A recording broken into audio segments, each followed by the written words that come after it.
Մինչև 30 րոպե։ Ազգային ժողովի հարգելի խոսնակ, կառավարության հարգելի անդամներ, հարգելի գործընկերներ, մեր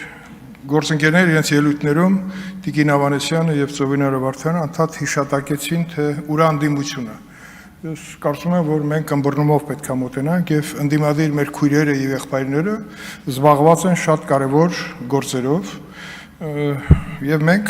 ստիպված պետք է առանց իրենց ներկայության քննարկենք մեր տարեկան 25 թվականի բյուջեի կատարողականը, որը մենք արդեն արել ենք համատեղ հանձնաժողովի նիստի ընթացքում։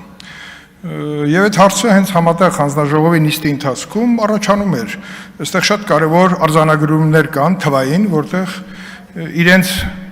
ներկայությամբ նախկինում իրենք բավականին սուր հարցեր են բարձրացնում, այս անգամ պարզվեց, որ ընտրությունների օրը եւ ժամը խանգարեց մեզ վայելելու իրենց ներկայությունը, որովհետև դա նաև մեզ օգնեց հասկանալու համար ընտրություններից անմիջապես հետո ինչ պատկեր է արձանագրել բյուջեի կատարողականը։ Չէ, ասեմ բյուջեի կատարողականից կախված նաև երկրի ներքին մթնոլորտն է։ Հիմա մենք առնչվում ենք, որտեղ խախանդ մթնոլորտ է, եւ քննարկման ժամանակ, քանի որ առաջին քննարկումը մեր համատեղ նիստում եղել է ներքին գործերի նախարարի զեկույցը, մի արձանագրում ես անեմ, որ ներքին կայուն խաղաղ վիճակը խոսում է, որ մենք 25 թվականի բյուջեի կատարողականի մեջ անվտանգության մարմինների նախատեսած ծախսերը ճիշտ ենք իրացրել եւ այդ ծախսերի մեջ այն բարեփոխումները, որոնք արված են, նաև որը արձանագրված է ներքին գործերի նախարարության պարագայում միջազգային կառույցների ուսումնասիրությունների արձանագրումների մեջ, այսինքն վստահության կվեն մեծ արագության տվյալ կառույցի բարձրացած է, դա նշանակում է, որ բոլոր մեր նախատեսած կառավարության ծրագրի հաստատումից հետո ամեն բյուջետային տարում կոնկրետ խնդրի լուծումը բերել է կոնկրետ մի իրավիճակի, որը մեզ պետք է հանգիստ տա, որ ապագայում մենք կանգնենք այս ձեռքբերումների վրա, որովհետև եթե մենք տեսնում ենք ծանր հանցագործությունների աճի նվազում, մենք ուրախանում ենք, բայց մեր սիրելի քույրերը եւ եղբայրները այդքան էլ չեն ուրախանում, որովհետեւ իրաց պետքա էքսպրեսիա, չգիտեմ ինչ եւ այլն։ Բայց ինչ որ է, պետքա ուրախանալ այդ ցուցանիշներով եւ հաջորդիվ, եթե բյուջեի կատարողականն ենք նայում ռեալ գետնի վրա մենք գամ պաշտպանության նախարարությունը, որը փակ նիստում է քննարկվել,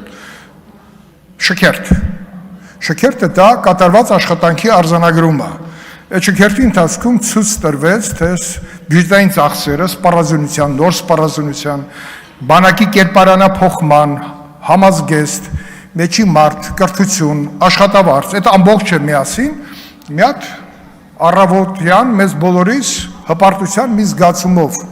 լցրեց եւ դա պարտադիր երեխաներից սկսած մինչեւ ընտանիք ծնողներ ուրախանում են, որովհետեւ դա արդեն խաղաղության ձեռքբերում է, իսկ 25 թվականը, քանի որ վերջին հաշվետվությունն է բյուջեի, որովհետեւ արդեն հաջորդ պարլամենտը կունենա այլ բյուջե, որը կտարբերվի այս բյուջեից եւ կունենա ավելի նոր նպատակներ,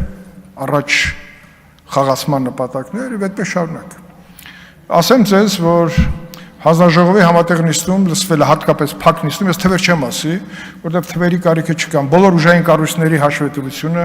արտաքին հետախուզություն, ազգային անվտանգության ծառայություն, պետական պահպանության ծառայություն եւ այդտեղ արձանագրվել են թվային, այսպես ասեմ, գուցե ամենափոքր թիվը բյուջեի իրացման, եթե չեմ սխալվում, Տիկին Վարդան, բանակիններ 199-97 էր, այսինքն ծախսերը, որը կապված է ռազմաարդյունաբերության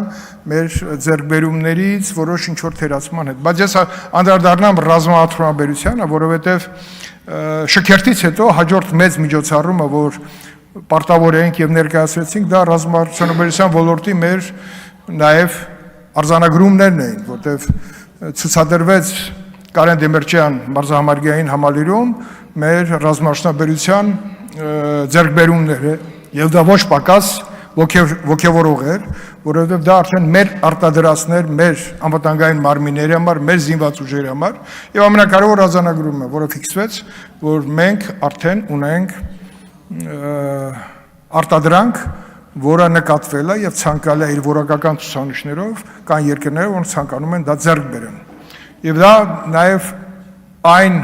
ձեռքբերումն է, որ 21 թվականից սկսած կառավարությունը իր նպատակների մեջ արձանագրելով եւ դնելով բյուջետային թվերի մեջ, այսօր մենք արձանագրեցինք արդեն հողի վրա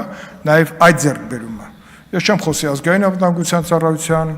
իհարկե ցանկալի է խոսել ընտրությունների հետ կապված մեր մյուս ուժային կառույցները, քննչական մարմինների, հատկապես հակակոռուպցիոնի եւ ուժային մյուս կառույցների, ներքին գործերի, ազգային անվտանգության ծառայությունների համատեղ բացահայտումների մասին, որը կանխեց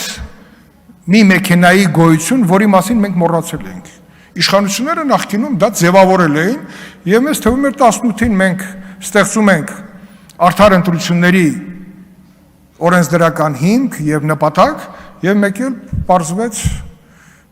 դա նորից հիշեցին, նորից իրենց բլոկնոտներով հայտնվեցին հարյուրապետերը, հազարապետերը, դրանք կոչվում են տասովշիկներ եւ նրանք այսպես